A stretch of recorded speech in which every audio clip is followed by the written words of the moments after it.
So we're here at GigaWatt Mining today, checking out the facilities. We're going to take a quick tour of the offices here so you can see a little bit inside here.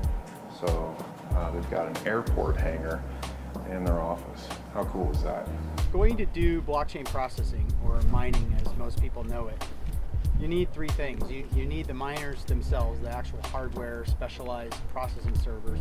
You need a place to run them, and that has to be more and more specialized as we've progressed over these past few years. And then you need power, and the power cost is one of the biggest factors in whether or not you're producing Bitcoin for as cheap as you possibly can, and also defines when the equipment it's time to retire that equipment and get it into the next generation equipment.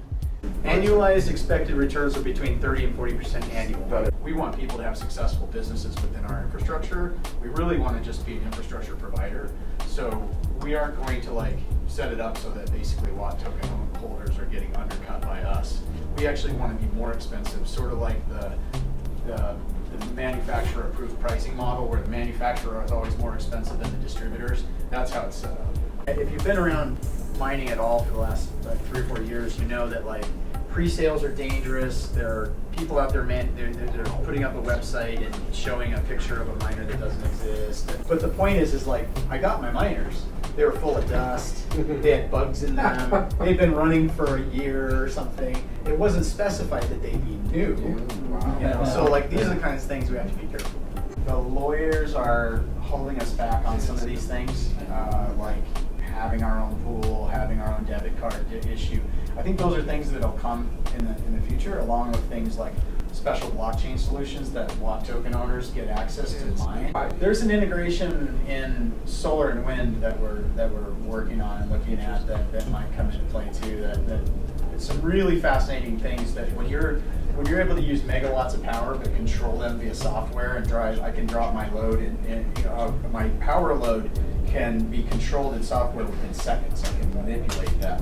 That gives us some really significant synergies and capabilities with large power generators, like the hydro projects. The local power utility districts also have need for this kind of things. You'll see something that we're offering, but I don't want to mislead you and say that it'll be delivering in 60 days.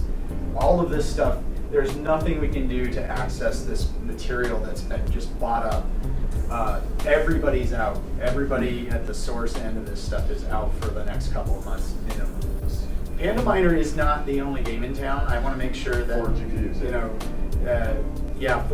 for a box with GPUs on a backplane, there are several other sources for that same solution. So when we say Panda Miner these days, we sort of say Panda Miner style, because you go to China and you go to where these things are made, and there are you realize oh, I see, there are all kinds of opportunities to get this same product.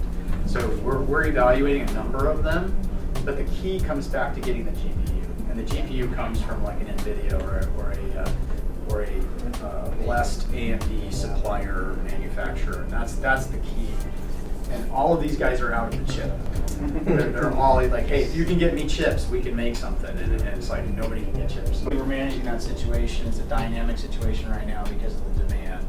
What we don't want to have is a situation where token holders are sort of getting aced out by virtue of the demand for all the hosting. So we want to make sure that we have all of that balanced for the first, right after launch, for the first several months after launch, where we're making sure that people who want to rent their tokens are getting placements, and people that want to use their tokens to mine are able to do that and not having any kind of a conflict. And where the conflict arises is that, as we're still building out all of this power, there could be an imbalance that would cause somebody to basically have to wait to get either their machines mining or get their Watt tokens in use. And we want to minimize that as much as we can. So we realize we need to get a good handle on all the Watt token holders that have currently bought. What are their intentions? Are they going to actually rent, or are they going to mine? We need to lock that down. Then we'll have a better sense of there's a substantial amount of miners out there who have, say, 1 to 5 machines that don't buy tokens, and they're sort of the retail mining crowd, and we want to make sure they're pleased. So the next part of our tour is we're going to actually walk down to the pod. I've been mining for 5 years, and most of my team has been mining right alongside me. They've been helping me build mines, configure the devices, take those mines down when it's time to move on to the next technology. That means that we've solved a lot of the problems that come up with mining. It's not an easy thing to do. It's especially not an easy thing to do when you're at the size of our pods. So we've learned a lot of lessons over the last 5 years. We've learned a lot of tricks to be able to do the process of mining without investing too much money into the actual facility itself, and then also reducing our cost of operation over time. Checking out one of the new pods here at GigaWatt Mining. You can see some of the plumbing that's going in here, some of the electrical pipes, and some of the water that they have running through. This is about to be covered up in cement pretty soon. I had to meet all of the people involved in doing these projects, and that extends to city officials, county officials, inspectors, contractors that do work for us on our sites. All of these relationships take time to build. It's very difficult to have those kinds of strong relationships, in addition to getting the approval for this much power. You can see that we brought in all of this conduit underground. Next week we're going to start clearing this land and spotting the sites for all the different pods. There'll be 20 pods on this site. We're building something great here that's going to be a new technology. It's a new internet. It's something that they want to see start to happen now. A main distribution panel. That's sort of the heart of a pod, where the main power comes in and all of the main circuits go back out into the pod and feed the different electrical panels. And you can see it's located under the roof, and that's not by accident. We want to keep that particular component in the shade as much as we can, and we want to keep it in the airflow so that it stays cool. Any of this electrical equipment that stays cool is going to run more efficiently, and that saves us just even a 1 or 2% more efficient device is going to save us a lot of money over time in terms of heat loss and things like that. We'll use a set of a high pressure water misting system during the hottest part of the summer to inject water into the airflow, just to help cool and also bring some moisture back into the air. You wouldn't want to picture like wet, humid air. It literally takes the air from absolutely zero humidity, dry, to about 20% humidity, which is you wouldn't even sense moisture. But just that much humidity helps move the heat through a space and keeps the air picking up heat and moving it out. At GigaWatt, we're currently focused on Bitcoin and Ethereum. Those are the two largest blockchains with the most value. Getting into a tremendous amount of support for Litecoin mining as well. We're in China. We're working with the sources that produce this different type of hardware, Bitmain, various other companies that produce the high quality mining equipment, so that we can offer mining for Dash, for Monero, for a variety of other projects that are coming our way onto new blockchains.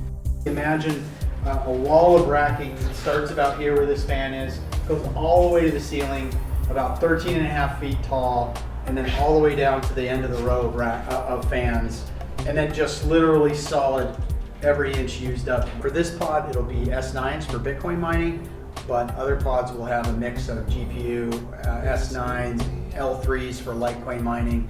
Each fan is like individually, can be individually controlled with a shutoff here, but down here at the end of the row, we essentially have our fan controller. So I think it's a pretty interesting piece of technology that we're working on, a controller that actually controls the speed of the fans. And then in our racking, we have the ability to measure temperature in the vertical plane. So not just a single temperature sensor where you know in general what the temperature is, but literally forming a three-dimensional grid across this space. We'll measure temperature, humidity, airflow, and that will be fed back to the main controlling computer that will tell these fan controllers whether to speed up or slow down, or speed up some fans but not others, and that kind of thing. So we'll get a good strong sense. We'll collect a lot of data about how the airflow is working and make adjustments. Times in our other facilities, strange wind patterns or airflow patterns can create these sort of little tumbling hotspots where the heat just builds up and it doesn't go out. And we don't want to have any of that here. Just what kind of crazy airflow this is going to be. I'm expecting this to be sort of like standing in a wind tunnel. Sort of like if you had a giant S9 and you stood inside of it, that's what this should be like. Just basically a giant miner. It's important to actually run this stuff in parallel like this. If we allowed it to be just a jumble and have the wires pile on top of each other, you can get a situation where you get hot spots in the actual wiring itself. And you could literally cause wires to sort of melt together or something. So we're here at GigaWatt Mining taking a look at how the fan system works, and so we have Mitchell that's going to go through and explain a little bit on how the heat is dissipated in this facility. Yeah, so as you can see, we have a long run of fans, and the purpose is to pull out the hot air right away as quickly as possible. So the complex itself holds 1.5 megawatts of power, and the idea is to have the mixer machine on the opposite side putting in cold air, and then on the other side we have the outtake fans that is directly pulling the air across and eliminating that heat. As you can see behind me, we have a misting machine that's on the warehouse that's pumping in cool air. On the opposite side of the building we have the outtake fans that's pulling the heat directly across and eliminating it as quickly as possible. You're eliminating the space, more real estate that you don't need to use. Obviously heat's a struggle to try to control it, so if you compact that down in a more smaller facility like our pod. The idea with our pod production is to have the misting machine on one side and then the fan machine on the other side pulling out the hot air as quickly as possible in a more condensed environment. The facility itself holds between 2,000 and 25 GPU and Bitmain miners. It's 1.5 megawatts of power that's run at this facility itself. The water that's coming off of these coolers here, you can see the misting, spraying just a little bit. But here you get a little bit of a sense of the sound. Peek inside. Woo! You can hear the wind coming off of this thing. When the apps and services live on a blockchain, they have to be, the transactions and the work that they do has to be processed. And that's what we do here. We set up special high density computing centers, very different from a data center, that allow us to do a tremendous amount of computing in a small amount of space. These are easily the biggest miners in the world, if you want to think of it that way. And they can process blockchains for any kind of apps and services that are available now, such as Bitcoin or Ethereum, or into the future as more apps and services come online and become available, we'll be able to process for those as well. Really the key to having the most high-performing mine is to be able to do all of those steps and monitor them 24 hours a day, 7 days a week, and respond to problems immediately. Protective safety of those economics keeps your mine running as long as it possibly can, and it keeps the cost of the Bitcoin that you're producing as low as it can possibly be. So what happens with these apps and services when they become tokenized and they become represented by a blockchain is that they can be delivered for very inexpensive price.